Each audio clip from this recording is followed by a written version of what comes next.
ಏನು ವಿಷುನ? ಹೌದು ಕಣು. ನಾನು ನಿನ್ನ ಜೊತೆ ಫೋನಲ್ಲಿ ಮಾತಾಡುವಾಗ ನಮ್ಮ ಮನೆಗೆ ಬಾ, ನಿನಗೊಂದು ವಿಷಯ ಹೇಳ್ತೀನಿ ಅಂತ ಹೇಳಿದ್ನಲ್ಲ, ಅದೇ ಇದು. ವಿಷು ಬಂದಿದ್ದಾನೆ.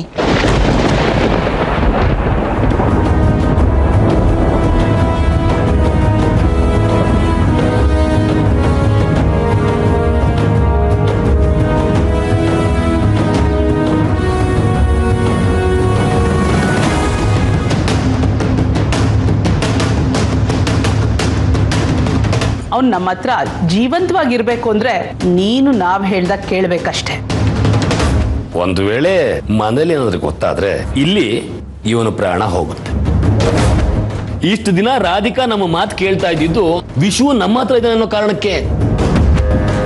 ನಾವ್ ಅನ್ಕೊಂಡಿದ್ದಾಗೋವರೆಗೂ ನೀನು ನಮ್ಮ ಮುಷ್ಟಿನಲ್ಲಿ ಇರ್ಲೇಬೇಕು. ಒಂದ್ ವೇಳೆ ಅಡ್ಡಿಪಡಿಸಿದ ದಿನ ವಿಷು ಹೆಣವಾಗ್ತಾನೆ. ಕೊನೆಗೂ ರಾಧಿಕಾ ವಿಷು ಮುಖ ನೋಡೋದೇ ಇಲ್ಲ. ನೀನು ಮಾತು ತಪ್ಪಿದ ದಿನ ಅಳಿಯನ್ನ ಹೆಣ ನೋಡೋ ಸೌಭಾಗ್ಯ ದೇಸಾಯಿಗಳಿಗೆ ಬರುತ್ತೆ.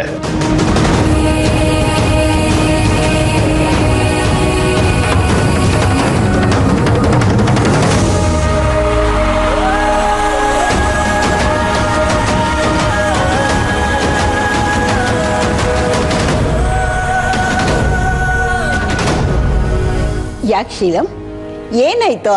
ಅಲ್ಲಮ್ಮ, ಇದ್ದಕ್ಕಿದ್ದಾಗೆ ವಿಷು ಬಂದಿರೋ ವಿಷಯನ ಶೀಲಂ ಹೇಳಿಬಿಟ್ರೆ ಅವ್ನು ಗಾಬರಿ ಆಗೋದಿಲ್ವಾ? ಶೀಲಂ, ಧರ್ಮಾಧಿಕಾರಿಗಳು ನಮ್ಮ ಅಳಿಯಂದ್ರು ವಾಪಸ್ ಬಂದಿದ್ದಾರಪ್ಪ.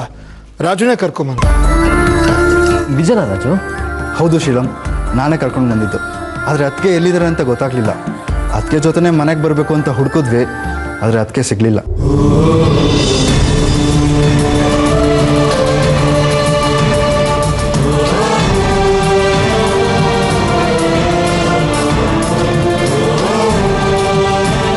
ಪಾಪಿ ಶಾಂತನು ನೋನು ನಮ್ಮ ವಿಷುನ ಬೆಟ್ಟದಿಂದ ತಳ್ಳಿದ್ನಂತೆ. ಪಾಪ, ಅವನಿಗೆ ಹಳೆಯದು ಯಾವುದೂ ನೆನಪಿರ್ಲಿಲ್ವಂತೆ.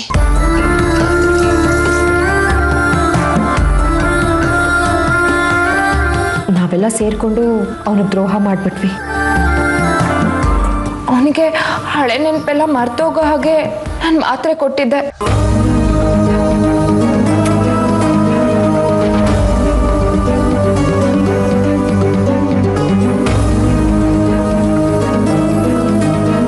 ಏನು ಶೀಲಂ, ಏನು ಯೋಚಿಸ್ತಿದ್ಯಾ? ಅದು ಏನಿಲ್ಲ, ಅಜ್ಜಿ ವಿಷು ಮತ್ತು ರಾಧಿಕಾ ಬಗ್ಗೆ ತುಂಬ ಹೇಳ್ತಾ ಇದ್ರಲ್ಲ, ಅದನ್ನೇ ಯೋಚನೆ ಮಾಡ್ತಾ ಇದೆ. ನನಗಂತೂ ನಂಬೋದಕ್ಕೆ ಆಗ್ತಾ ಇಲ್ಲ. ಹೌದು ಶೀಲಂ, ಇದು ನಂಬುವಂಥ ವಿಷಯನೇ. ದೇವ್ರ ಸನ್ನಿಧಿಯಲ್ಲಿ ಬಾಸ್ಗೆ ಹಳೆ ನೆನಪೆಲ್ಲ ಬಂತಂತೆ. ಬಂದ ತಕ್ಷಣ ನನಗೆ ಫೋನ್ ಮಾಡಿದ್ರು, ನಾನು ಕರ್ಕೊಂಡು ಬಂದೆ. ಆದರೆ ಅವ್ರು ಇನ್ನೂ ರಾಧಿಕಾ ಅದಕ್ಕೇ ಹುಡುಕ್ತಾನೆ ಇದ್ದಾರೆ.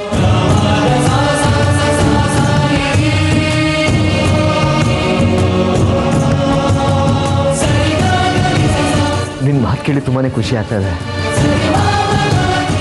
ವಿಷು ಸಿಕ್ಕಿದ್ದಾರೆ ಅಂದರೆ ರಾಧಿಕಾ ಸಿಗದೇ ಇರೋದಕ್ಕೆ ಸಾಧ್ಯನೇ ಇಲ್ಲ. ಸಿಕ್ಕೇ ಸಿಗ್ತಾರೆ ಅಲ್ವಾ ಅಜ್ಜಿ? ಅದೇ ನಂಬಿಕೆನೆಲ್ಲ ಇದೀವಪ್ಪ. ಒಳ್ಳೆ ನಂಬಿಕೆಗಳು ಯಾವತ್ತೂ ಸುಳ್ಳಾಗಲ್ಲ, ಯೋಚನೆ ಮಾಡಬೇಡಿ. ಸತ್ಯವಾದ ಮಾತಾಡಿದೆ ಶೀಲಂ. ನಾನು ದೇವ್ರ ಮೇಲೆ ನಂಬಿಕೆ ಸುಳ್ಳಾಗಲಿಲ್ಲ. ವಿಷು ವಾಪಸ್ ಬಂದರು. ರಾಧಿಕಾ ಖಂಡಿತ ಸಿಗ್ತಾಳೆ, ಆ ನಂಬಿಕೆ ನನಗಿದೆ. ಅಂದಹಾಗೆ ಮಗು ಹೆಸರಲ್ಲಿ ದೇವಸ್ಥಾನದ ವಿಶೇಷ ಪೂಜೆ ಹೇಳಿದ್ದೆ. ಎಲ್ಲರೂ ಹೋಗಿ ಬರೋಣ. ಸರಿ ಶಾಸ್ತ್ರಿಗಳೇ. ಅಮ್ಮ, ಹೂವು ಹಣ್ಣು ಇಟ್ಕೊ. ರಾಜು, ನೀನು ರೆಡಿ ಹಾಕು. ಸರಿ ಶಾಸ್ತ್ರಿಗಳೇ. ಮಗು ಇದೆಯಾ ನೋಡ್ಕೊಂಡ್ ಬರ್ತೀನಿ.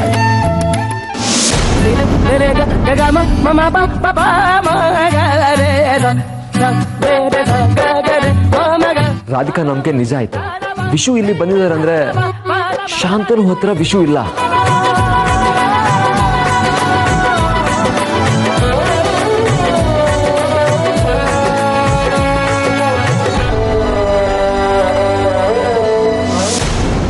ಚಂದ್ರು, ನೀನು ಯಾವಾಗ ಮನೆಗೆ ಬರ್ತೀಯೋ ಅಂತ ನಾವೆಲ್ಲ ಕಾಯ್ತಿದ್ವಿ.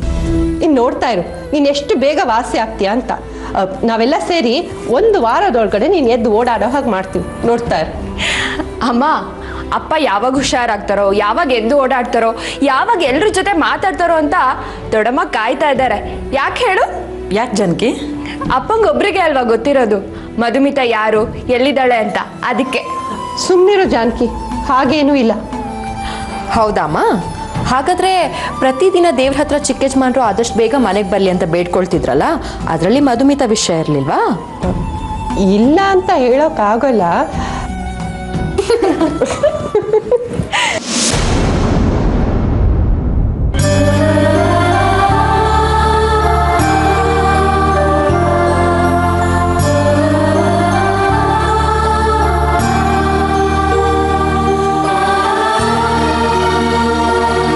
ಚಂದ್ರು ಮನೆಗೆ ಬರ್ತಿದ್ದಾನೆ ಅಂತ ಯಾವತ್ತು ಪಕ್ಕ ಆಯಿತು ಅವತ್ತೇ ನನ್ನ ಮಗಳು ಸಿಕ್ತ ಹಾಗೆ ಅಂದ್ಕೊಂಡೆ.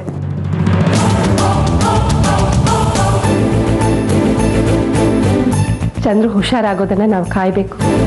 ಅದು ಬಿಟ್ಟು ನಮಗೆ ಬೇರೆ ದಾರಿನೇ ಇಲ್ಲ.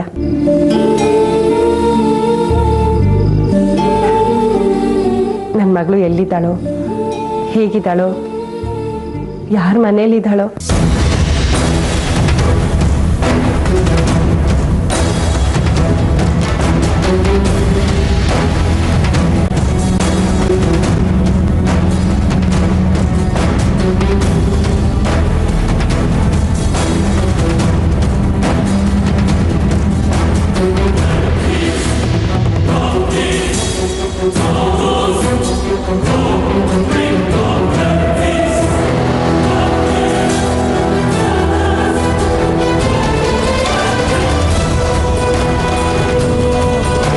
ಚಿಕ್ಕ ಯಜಮಾನ್ರು ಏನೋ ಹೇಳೋದಕ್ಕೆ ಪ್ರಯತ್ನ ಪಡ್ತಿದ್ದಾರೆ ಅನ್ಸುತ್ತೆ.